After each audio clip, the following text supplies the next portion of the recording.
Oui, bonjour, mon nom est Pierre-Marc Bruno, directeur adjoint au service d'aménagement du territoire à la ville de Saint-Constant.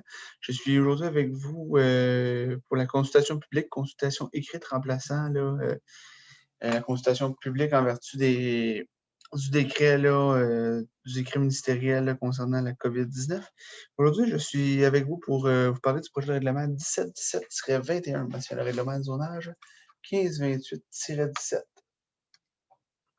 Donc, le projet de règlement 1717-21 a pour but de modifier la grille des spécifications MS 405, à savoir de retirer les dispositions relatives aux marges applicables pour les bâtiments principaux, modifier les normes relatives au lotissement des terrains, autoriser spécifiquement dans la zone les postes de commande à l'auto et de service au volant, et finalement autoriser les cours pour garderie en cours marge avant, secondaire et au toit. Donc, la zone MS 405 est située là, sur la rue Sainte-Catherine, aux abords de la voie ferrée et face à la base de plein air. C'est une zone là, qui est également adjacente au lac des Filles et à la zone de conservation des aigrettes. Bon, c'est une demande promoteur qui nous est déposée pour un projet, là, un éventuel projet commercial à cet endroit-là. Donc, comme je vous dis, vous voyez sur cette carte-ci l'emplacement de la dite zone. Et les modifications portant à la grille des spécifications MS405, on parle du retrait des marges applicables. Pourquoi? C'est que considérant l'emplacement du site à proximité de la voie ferrée, donc pour garantir une distance suffisante de la voie ferrée, c'est sûr que les architectes au dossier, les professionnels doivent être plus créatifs dans leur conception de bâtiment. Puis le règlement sur les plans d'implantation et d'intégration architecturale en vigueur va permettre un contrôle là, pour l'implantation du bâtiment en fonction des distances de terrain à respecter. Donc, ça, c'est la première des choses. Après ça, permettre la possibilité de projets intégrés et autoriser plus d'un bâtiment par terrain. Donc, c'est une possibilité qu'on laisse là, aux développeurs de cette zone-là.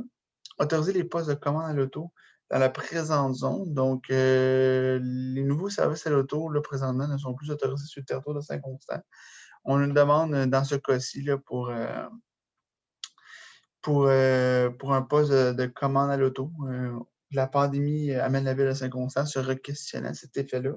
Puis, plutôt que de réouvrir at large, c'est de peut-être réouvrir progressivement, considérant la pression sur la demande qui s'est effectuée pour ce type de service-là, là, qu'on qu'on nous dit qui découle directement là, du confinement et de la pandémie.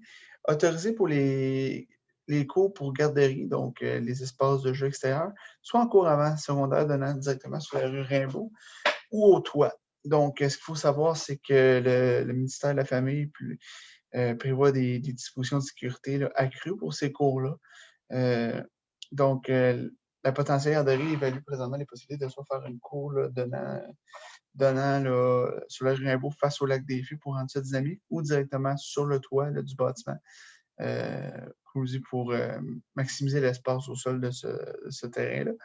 Puis, finalement, le retrait de la possibilité de construire des bâtiments résidentiels à structure contiguë. Il y avait la maison de ville zonée là.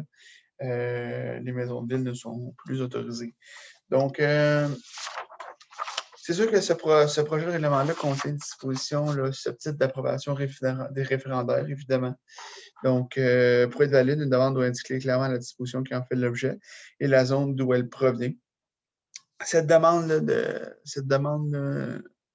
de registre peut être reçue au bureau de l'Hôtel de Ville au 147 rue Saint-Pierre ou par courriel au greffe-saint-constant.ca. Donc, c'est les façons de le soumettre. Puis, elle doit être signée par au moins 12 personnes intéressées de la zone d'où elle provient ou par au moins la majorité d'entre elles si le nombre de personnes intéressées dans la zone n'excède pas 21. La demande en tant que telle doit identifier les personnes. Les personnes doivent s'identifier, puis sont considérées comme une personne admissible ou intéressée. Toute personne qui n'est frappée d'aucune incapacité de voter et qui remplit la condition d'être domiciliée dans une zone d'où peut promener une demande et est domiciliée depuis au moins 6 mois au Québec, ou être propriétaire non résident d'un immeuble ou occupant unique non résident d'un établissement d'entreprise qui n'est frappé d'aucune incapacité de voter, et ce là, pour au moins 12 mois. Depuis 12 mois, pardon. Et l'autre cas d'espèce, c'est pour les tout copropriétaires individus non résidents d'un immeuble ou co-occupants non résidents d'un établissement d'entreprise qui n'est frappé d'aucune incapacité de voter et qui remplit les conditions d'être copropriétaire d'un immeuble ou co-occupant d'un établissement d'entreprise depuis au moins 12 mois, puis ou être désigné au moyen d'une procuration signée là, par la majorité des personnes qui sont copropriétaires ou co-occupants depuis au moins 12 mois, comme celui qui a le droit de signer la demande en leur nom et d'être inscrit sur la liste référendaire le cas échéant.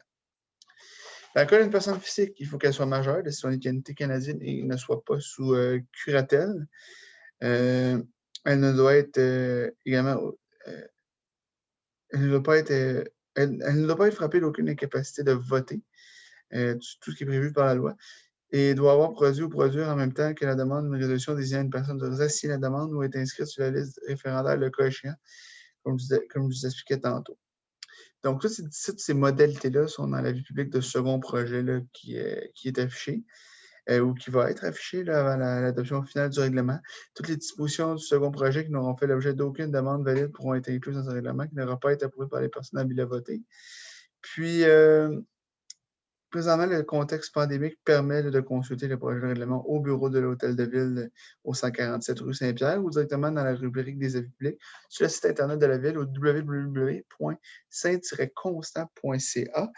Et pour toute question supplémentaire concernant les procédures d'adoption de ce projet de règlement 1717-15, vous pouvez vous référer au service du greffe au 450-638-2010, 450-638-2010, poste 7530.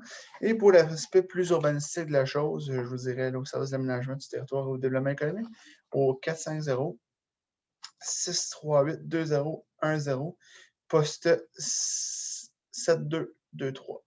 Donc, je vous remercie et au plaisir de se voir soit en ligne là, ou sur le terrain prochainement. Bonne journée.